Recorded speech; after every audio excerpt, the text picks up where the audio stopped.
Hey guys, James here. We are back at PGC San Francisco. I'm joined by Nicole Lazzaro, and Peter is currently playing Follow the White Rabbit, which is kind of a hidden object game, but in the virtual realm. I mean, is that a fair assessment? Yeah, I think it's a game. I think it's more of a mystery adventure game, Okay. and it's more like a game like The Room, on the tablet, where you have this. You're inside of this room, and you've got puzzles that you need to figure out. Well, unlike The Room, is sort of you've got a puzzle in the center, and that you're like looking at it. In Follow the White Rabbit, you're actually inside the puzzle, sort of looking out. So it's a mystery adventure that you solve inside of this room. Well, I'm guessing from the title it's inspired loosely by the Lewis Carroll Alice in Wonderland stuff? Absolutely, Fair a little guess. bit of that, a little bit of the Matrix. Okay. So it takes place in sort of a cyberpunk, late 1800s London and Paris, which is where he is right now. I gotcha. Well, I played it last night when we were doing the big indie pitch over here, and again, that got positive notes too. We've had two VR games we talked about so far, and they've both been really warmly received.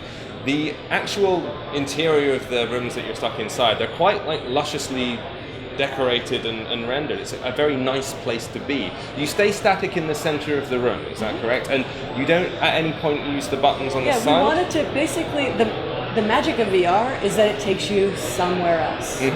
So we didn't want to put anything else in the experience of the gameplay that pulled you out. So we figured that having a game controller in your hand, no matter what it was still this 5-button monkey thing that was pulling you out. VR is really about gaze and about wonder and about magic, which is the central premise of the game.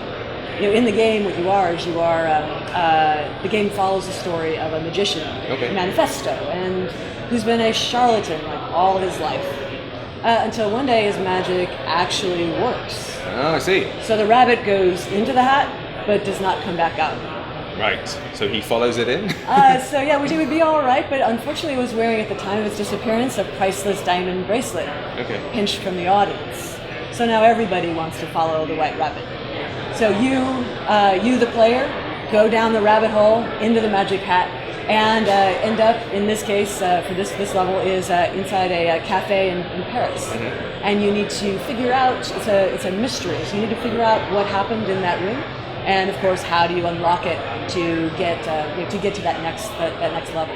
And interaction is based primarily through gaze, so you're looking at objects and items, and that allows you in some cases to pick the object up, and then you can kind of move it around and place it and interact with other objects. Exactly, it's just like those really cool old adventure games that I used to play or missed, those where you can pick things up and move things around. What's cool though is that in VR we're really taking advantage of the 3D space, doing a lot of things to increase that immersion. The room starts very plain, and then as you the player unlocks the bits of the mystery, it gradually becomes more and more surreal.